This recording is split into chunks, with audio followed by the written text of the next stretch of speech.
Peter Mulligan was a man so full of pride that if pride were gold, he'd have been the wealthiest bachelor in the world. He polished his shoes every morning until they could blind pigeons, slicked his hair so precisely it could slice cheese, and wore shirts so stiffly ironed that hugging him felt like embracing a folding chair. He believed he was destined for greatness, though the closest he ever came to it was being awarded Employee of the Month in 1998 for most consistent stapling. But Peter had one rule: he would never marry. Marriage, he said, was a trap designed by society to ensnare men like him. Why, he would ask at every family gathering, would I surrender my freedom, my independence, and most importantly, my half of the bed just to please another human being? His aunts rolled their eyes, his cousins avoided him, and his mother resorted to slipping marriage brochures under his door like restaurant menus. Peter refused. Not because he disliked women, he quite liked them in fact, but because marriage meant compromise.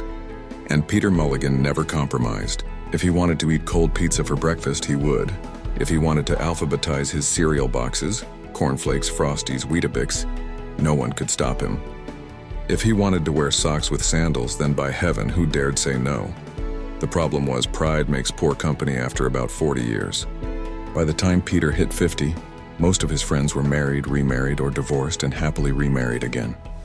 His best friend Harry used to call him every Saturday to go to the pub.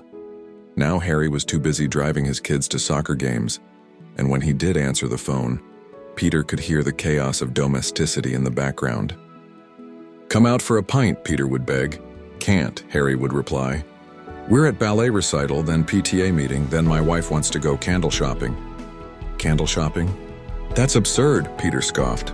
But once the call ended, Peter sat alone in his flat, eating baked beans from the can, staring at his alphabetized cereal boxes, wondering what scented candles actually smelled like.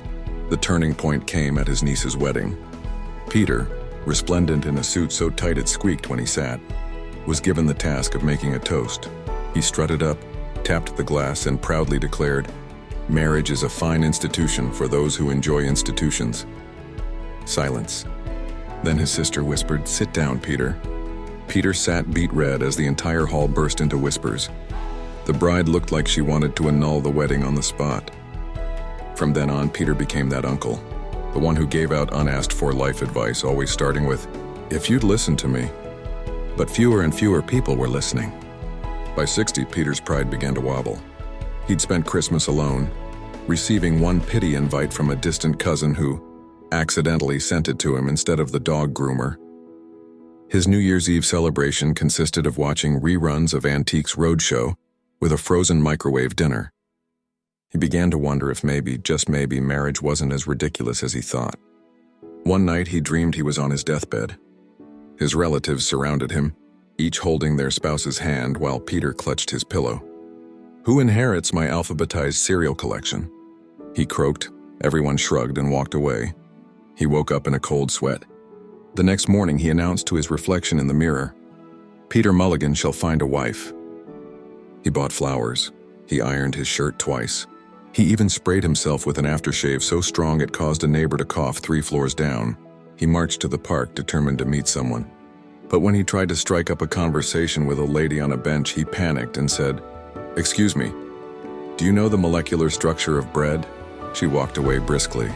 On a dating app, his profile read, "Strengths, independence, serial organization, pride." Weaknesses? None. Unsurprisingly, no one swiped right. By 70, Peter had truly begun to regret. He'd spent decades holding on to pride, and now pride was the only thing that held on to him.